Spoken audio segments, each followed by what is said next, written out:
I'm Dr. Michael Latola. That sounds painful. And I'm Megan Strong.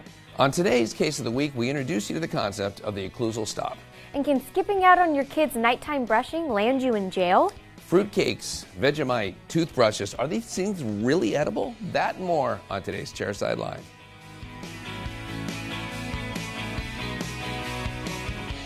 Oh, hello and welcome to episode 84 of Chairside Live. I'm going to apologize in advance for my voice. Are you eating frogs again? I'm not eating frogs, but producer James and I went up to Denver.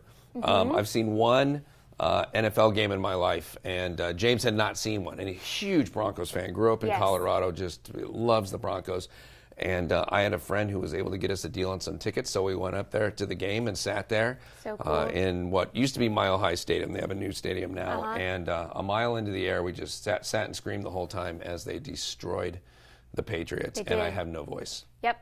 So that's okay. We'll just suffer through this, whatever that's going on. Unfortunately, we don't have a choice. I was going to have James sit in for me, but his voice is just as bad. It's not much better, yeah. Or I have some kind of sickness, and I'm very contagious. Okay, great. Do you want to ask me how I am? But I don't think so. Yeah, how are you? I'm doing okay. Actually, last night I had horrible nightmares. About?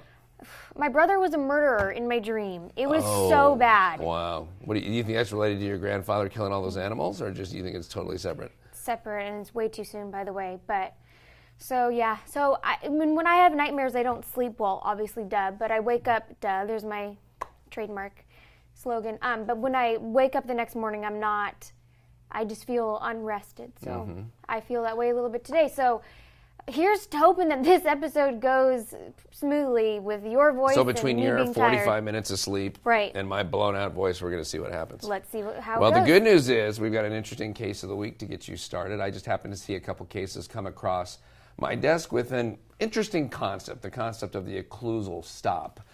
These are doctors who either want to maintain the bite, so one of these occlusal stops created by the doctor, one created by us to help the doctor dial in an increase in vertical dimension in a full mouth restorative case. So something that I was never taught in dental school, and I never saw it till I got here to the lab. So let's go ahead and take a look at that now.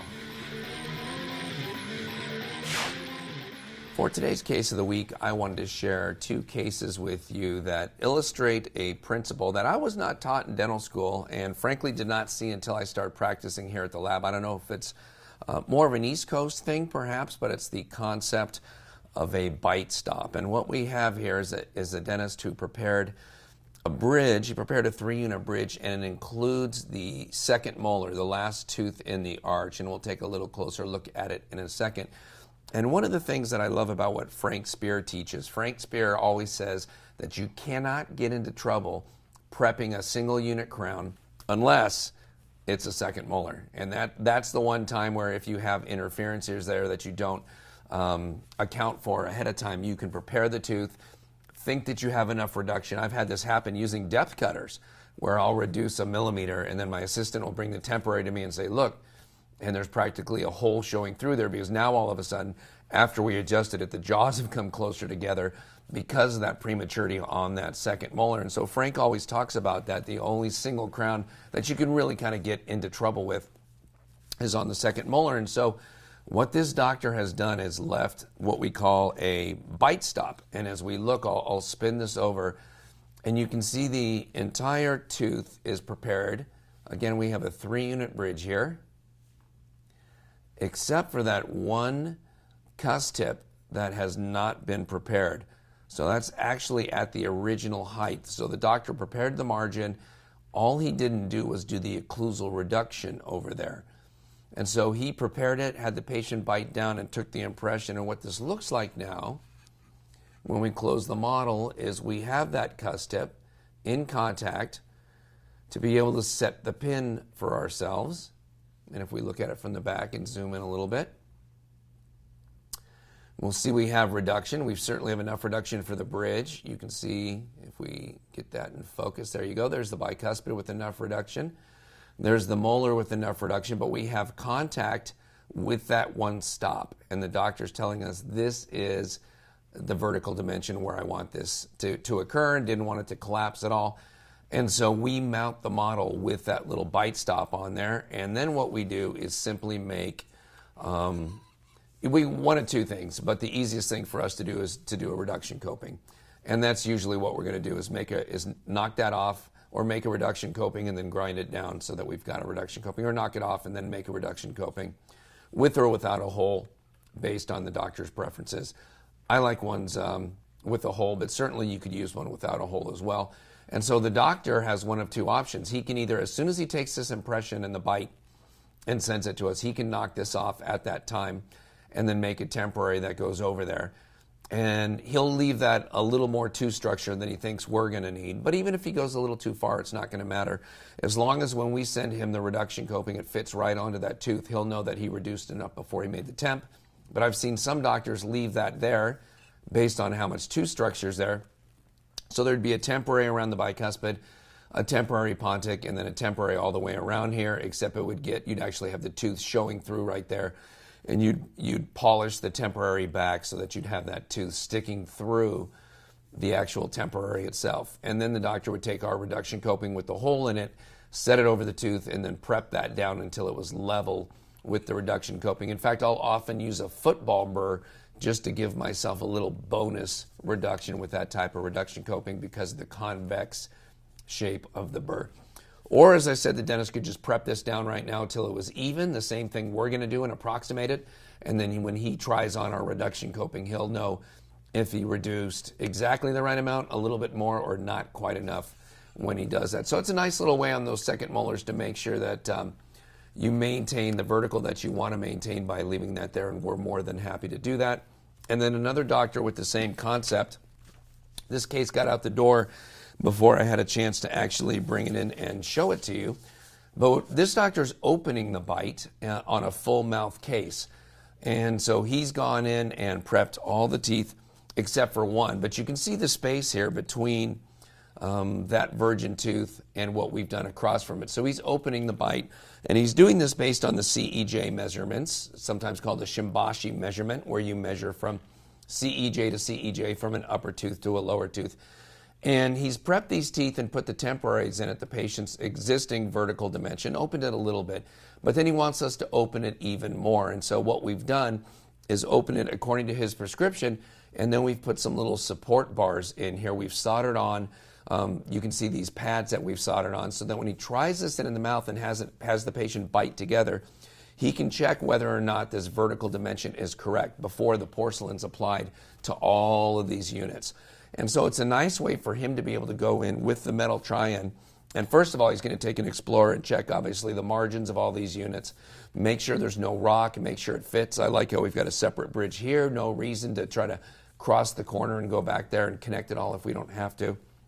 And so he's going to be able to have these pads here, and he can measure from CEJ to CEJ where he took his measurement, which I think was between these two cuspids, and make sure that we've got it the right vertical dimension. Now, if we've opened it too far, and that's what we have a tendency to do intentionally, is to add a couple tenths of a millimeter, he can grind a little bit on these pads and close that bite down a little bit. But if he puts it in and for whatever reason we were short a little bit, I've seen doctors put Duralay in between here. I've seen doctors prep a couple dimples and put some flowable composite to kind of open those pads up again and do that. So on a large case like this isn't a bad idea. Frankly, we don't do a lot of metal try-ins, and considering we have a no-fault remake policy, I think there's nothing wrong with doctors skipping this step entirely.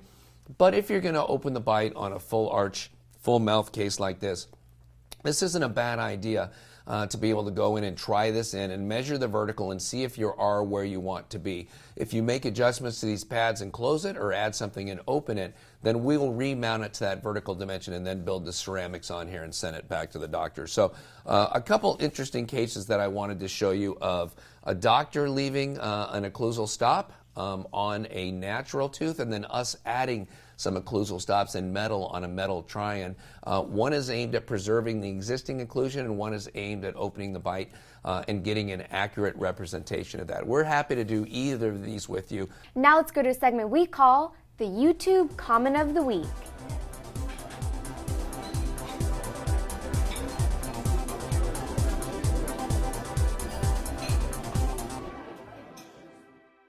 This week's YouTube Comment of the Week comes to us from Dr. Billy Jones, and he commented on the episode 9 of Chairside Live, and he wrote, When taking an impression for crown and bridge using Improgum, I will on occasion use the same material a second time to touch up an area that I'm not satisfied with.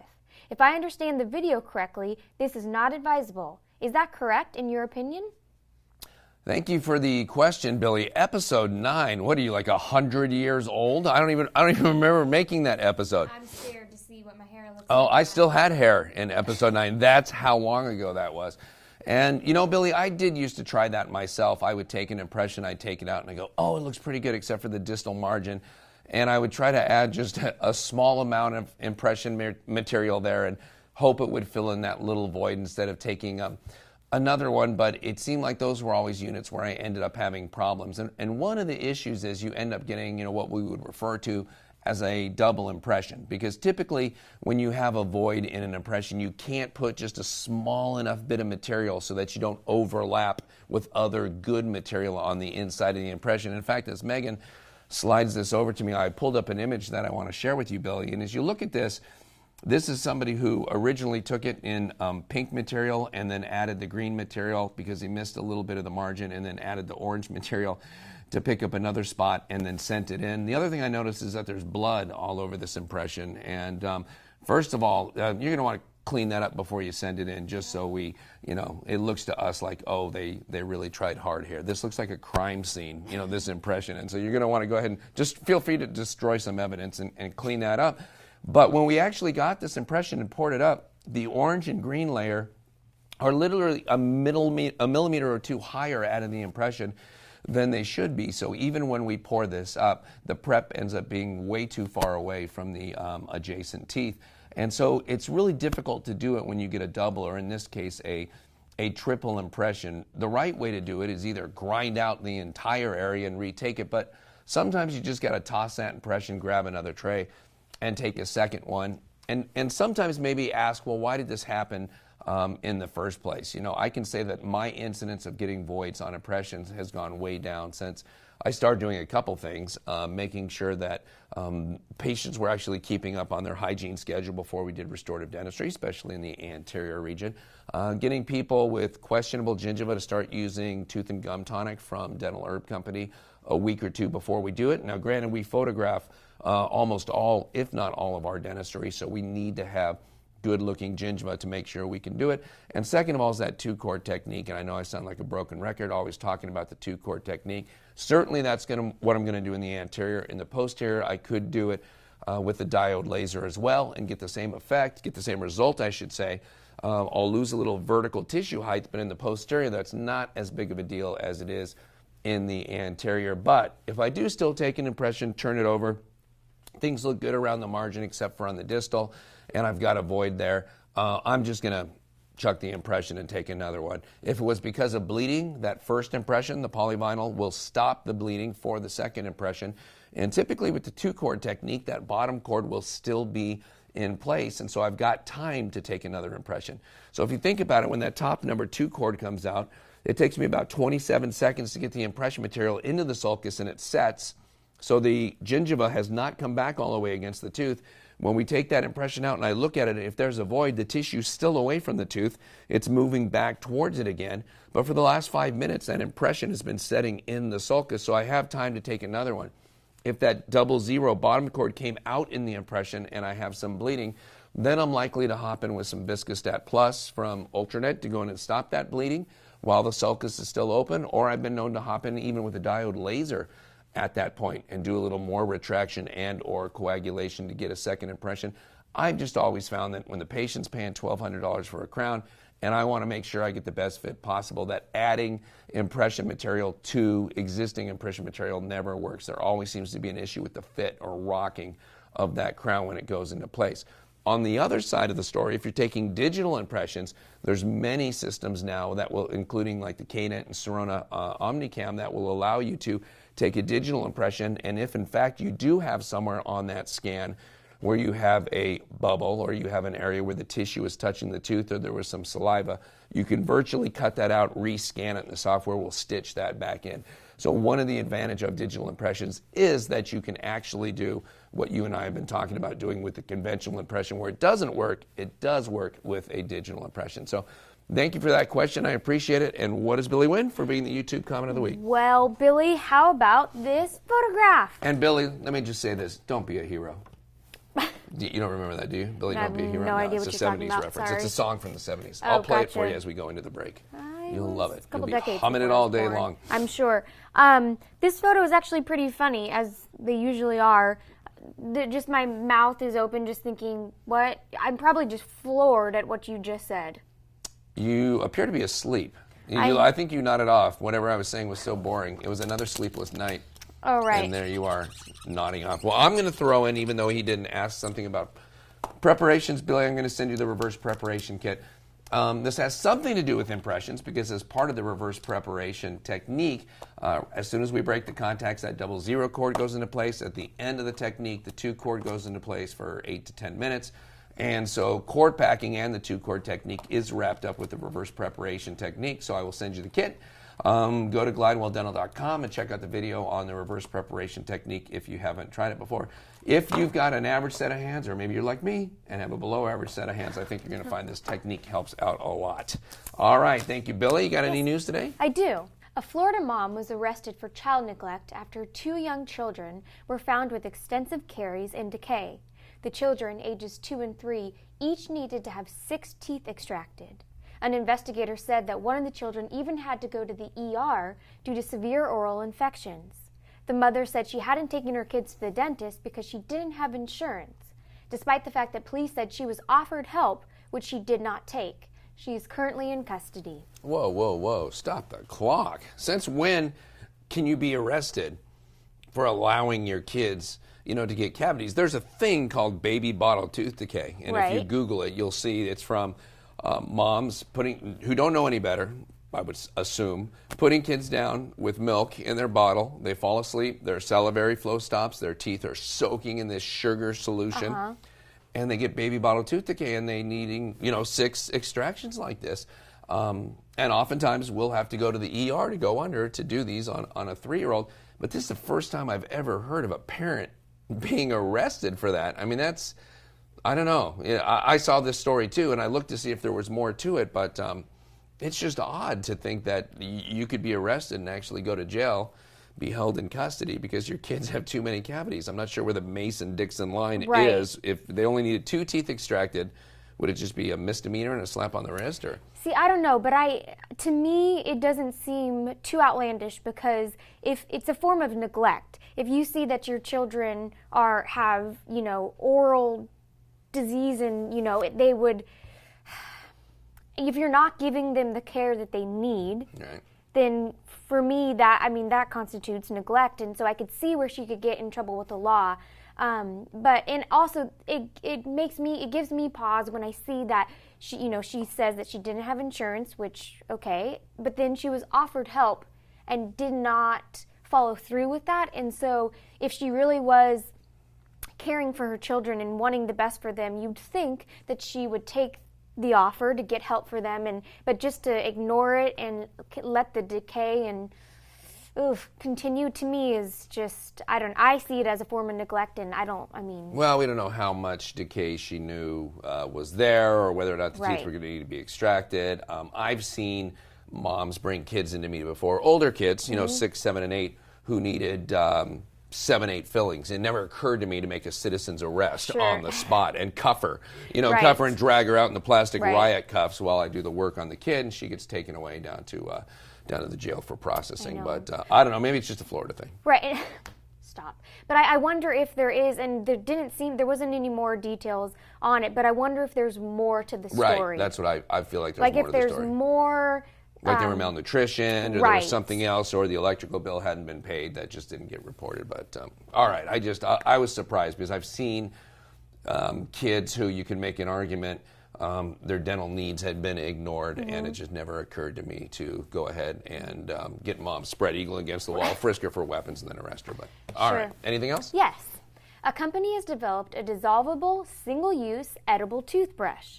Made from edible materials, the device, called Clean Bite, is shaped like a double mouthpiece and contains up to 800 bristles set at 45 degrees that brush the teeth, gingival margin, and the tongue. The device also contains a cleaning solution called The Answer, with xylitol as the main ingredient. When the patient bites down, the reservoirs break and release the answer. It is used for 60 to 90 seconds and then either ingested or disposed. The inventors hope it can be used for at-risk children, the military, travelers, and more. Clean Bite is still being tested, and the creators are seeking funding. The answer? Honestly, you know who the greatest spokesman would be for them? Who? This situation. I feel like Jersey Shore's over. He's got some free time. He does. On the situation, here's the answer. And I think it's perfect. Maybe I missed it. I did not see this story before. I just heard you say it now. The toothbrush is edible and the answer? Yeah, so imagine like a double mouth guardy looking thing. Right. And then when they bite down, then it releases the different reservoirs that release the answer. Right. And then somehow it brushes their teeth and then they can eat it. As it dissolves, it brushes first and then it dissolves? Right. All right. And then they say that the added benefit is that it contains 5 to 6 grams of protein because it's made with I can't think of what it's called, collagen. Oh, like made skin with collagen. And nails. Okay. Absolutely disgusting. So, but I think it may be a good idea for developing countries, at-risk children, the military. But why would anybody at home want to use this would be my question. There's a lot of people searching for the answer, I feel, and that's is maybe it found what it in is. an edible toothbrush? I don't know that it's found in an edible toothbrush. I don't know if it cleans all the way through. What if the bristles are only partially digested? That could hurt coming out, I would think. But it reminds me of the same kind of marketing. You're probably too young to remember this. They used to advertise when now like razors have 5 blades. And I'm sure Mach 3 or whatever. Yeah. Well, yeah. We were at Mach 3 for a while, then we went right to 5. I'm sure by the time my son starts shaving, there'll be like 11 blades in a row, and you'll just put it here and just move it like 1 millimeter and done, kind of thing. But when they first had the 2 blades, they had this animation on TV, and they said the reason it worked so well is because the first blade lifted the hair and the second blade would cut. And it's like, well, how does the first one know to lift? And the second one goes, whoa, whoa, whoa, I'll do the cutting here. You just go ahead and lift it out. You pull it out as far as you can go, and then I'll cut it out. So maybe every other blade was dull, or maybe it was just marketing mumbo jumbo. Maybe, how would you ever trademark the answer?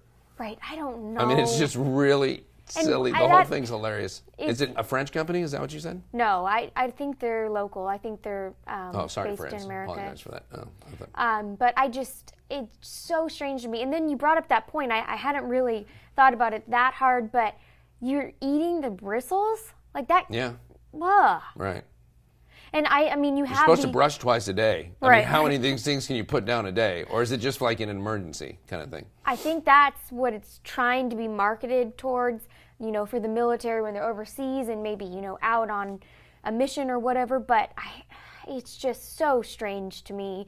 But I think that if there is a use for it, a positive use, that's great. But I hope that Americans are not that lazy that they're, going out to buy an edible toothbrush at this point. I look forward. I hope it makes it out because I will eat one on air. Ew. I give you my word, I will eat one on air. But this is the thing. You've got the choice. You can eat it or you can just spit it out. Why would anybody be like, actually, I'm going to eat this? I might just eat half of it if I'm in the mood for a snack. Perhaps I won't eat the whole thing. Okay. I'll just eat the upper part of the brush and leave the lower for later. Great. Put it in some Tupperware, brush more later, and disgusting. Swallow it. And if it works, it works. I'd be willing to see. It'll be interesting. Thank you for that. Uh-huh. All right. That about wraps it up for this week's edition of Chairside Live. On behalf of myself, Megan, the whole Chairside Light staff, and everybody here at the lab, I want to thank you for your time and your continued commitment to quality dentistry. We'll see you next time. And it doesn't work out well. Okay, he's looking at his clock. I'm ready. No, that's a watch, and I was just checking the same time. He's looking at his wrist clock.